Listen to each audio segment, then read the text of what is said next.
জানিয়ে দিতে চাই, তোমরা আর কোনো আধিপত্যমূলক ব্যবস্থা নিলে আমরা এর উচিত জবাব দিব। আজকে ঢাকা বিশ্ববিদ্যালয়ের ঝাড়ু ভাস্কর্যের বাংলাদেশ থেকে জানিয়ে দিতে চাই, সারা বাংলার মানুষ আজ একত্র হয়েছে, সারা বাংলার মানুষ আজ এই সিদ্ধান্ত উপনীত হয়েছে, তারা আর এক মুহূর্তের জন্য ভারতীয় আধিপত্যকে মেনে নিতে রাজি না। আজকে শুধু ছাত্র জনতার মাঝে নয়, আমরা বলে দিতে চাই, আজকে যারা আমাদের ছাত্র আন্দোলনের সময় আমাদের রক্ষাকারী হিসেবে কাজ করেছে, আজকে বাংলাদেশের সেনাবাহিনীতেও চরম ভারত বিদ্বেষী মনোভাব লালন করছে তারা। আমরা ভারতকে হুঁশিয়ারি দিতে চাই, আর এক মুহূর্ত যদি তোমরা আমাদের উপর আধিপত্যমূলক কোন পদক্ষেপ নাও, বাংলাদেশের সেনাবাহিনী মার্চ করতে দ্বিধাবোধ করবে না। পরিশেষে আপনাদেরকে বলতে চাই, আল্লাহ রাসূল সাল্লাল্লাহু আলাইহি ওয়াসাল্লাম বলেছেন, নিশ্চয় মুসলিমদের একটি দল ভারতের সাথে যুদ্ধ করবে এবং ভারতীয় শাসকদেরকে শিকল এবং বেড়ি পরিয়ে নিয়ে আসবে। আল্লাহ সুবহানাহু ওয়া তাআলা তাদেরকে বিজয় দান করবেন ইনশাআল্লাহ। আজকে বাংলাদেশে যে বন্যা প্রবাহিত হচ্ছে, সেই বন্যা কোনো প্রাকৃতিক বন্যা নয়, এটি একটি রাজনৈতিক বন্যা।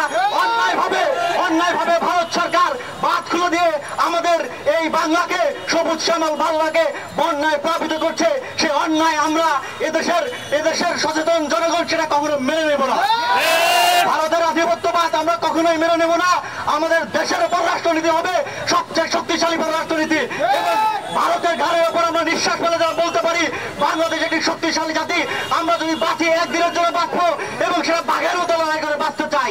আমাদের দেশের পররাষ্ট্রনীতি যেন শক্তিশালী রাষ্ট্র হয় এবং আমাদের দেশের পররাষ্ট্র যারা নীতি নির্ধারক আছে, তারা আগামীতে ভারতে আমাদের দেশের পররাষ্ট্র নীতিকে একটি শক্তিশালী পররাষ্ট্র নীতি হিসাবে পৃথিবীর একটি মানচিত্রে একটি জায়গা করে নিবে, সেই আশাবাদ ব্যক্ত করি। আমরা এখানে রাজপথে দাঁড়ানোর কথা না, কিন্তু আমরা এখানে দাঁড়িয়েছি, আমরা যখন দেখছি একটা প্রাকৃতিক বন্যা নয়, এটা একটি রাজনৈতিক বন্যা, এবং সেখান থেকে বলা হচ্ছে আমরা পানি দিয়েছি, তোমরা এখন কাতরাচ্ছ।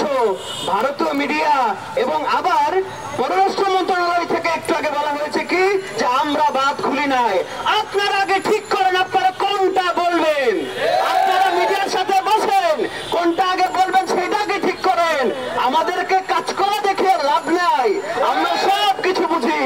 যখন কিনা আইসিডি মিনিস্ট্রি থেকে বলা হয়েছিল আমাদের ডাটা সেন্টার পুড়ে গিয়েছে, কারেন্ট বন্ধ হয়ে গেছে, ইন্টারনেট বন্ধ হয়ে গেছে, আমরা যখন নেট খুলে দিয়েছে 5 মিনিট লাগে না এটা বের করতে, তারাই সেটা করে দিয়েছিল। আমাদেরকে তো বাচ্চা ভাবার কারণ নাই। আমরা যদি বাচ্চা হয়ে থাকি, জেনজি বাচ্চা, যেটা আপনার ডিকশনারির বাইরে, আমরা এখানে রাজপথে দাঁড়ানোর কথা না, আমাদের পররাষ্ট্র মন্ত্রণালয় থেকে বলার কথা।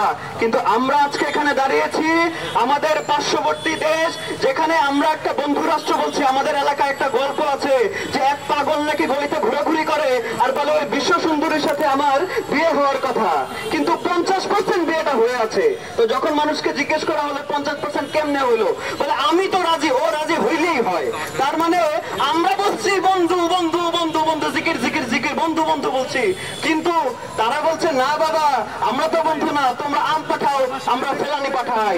তারা আমরা যখন ইলিশ পাঠাই, তারা আমাদেরকে আব্বার উপহার দেয়। আমরা যখন ভারতের কথা মনে হয়, তখন তাদের ঐতিহাসিক স্থাপনার সাথে সাথে আমাদের আব্বারের কথা মনে হয়, আমাদের মনে হয় সেই ফেলানির কথা। আজকে যখন আমরা এখানে দাঁড়িয়েছি, আমরা কারেক্টলি বলতে চাই এবং আমরা সেই পররাষ্ট্র মন্ত্রণালয়কে বলতে চাই, আপনার মিডিয়া কি আপনার কথা শুনে না? আমাদেরকে বুঝতে দিতে চান যে ওরা বলছে আমরা পানি ছেড়েছি, পররাষ্ট্র মন্ত্রণালয় বলছে, ডেইলি স্টার একটু আগে দেখেছি যে তারা রিফিউট করেছে যে আমরা পানি ছাড়ি নাই। তাহলে আপনারা কি করেছেন? আমাদের যে এত এত এত এত মানুষজন ডাটা কালেক্ট করে দিচ্ছে যে পানি ছাড়ার এভিডেন্স আছে আছে আছে, আপনারা বলছেন সেটা নাই। এখন এগুলি বলার সময় না, আমরা সেটা জানি, আমাদের টিম অলরেডি গিয়েছে, কিন্তু আমরা এখানেও এগুলি বলতে হবে।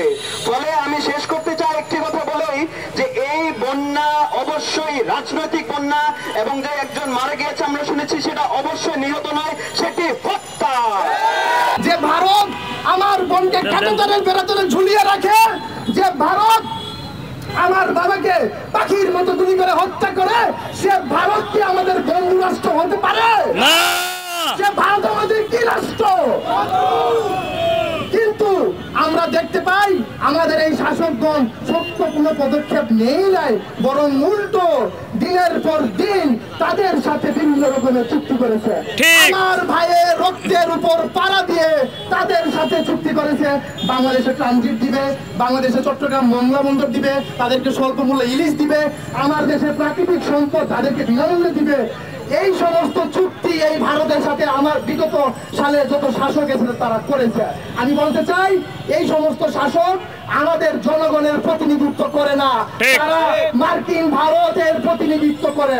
এই পানি এমনি এমনিতে চলে আসেনি, এই পানি আমাদের পার্শ্ববর্তী দেশ ভারত ইচ্ছা করে ছেড়ে দিয়েছে। তারা হয়তো প্রতিশোধ নিচ্ছে বাংলার মানুষকে শাস্তি দেওয়ার জন্য।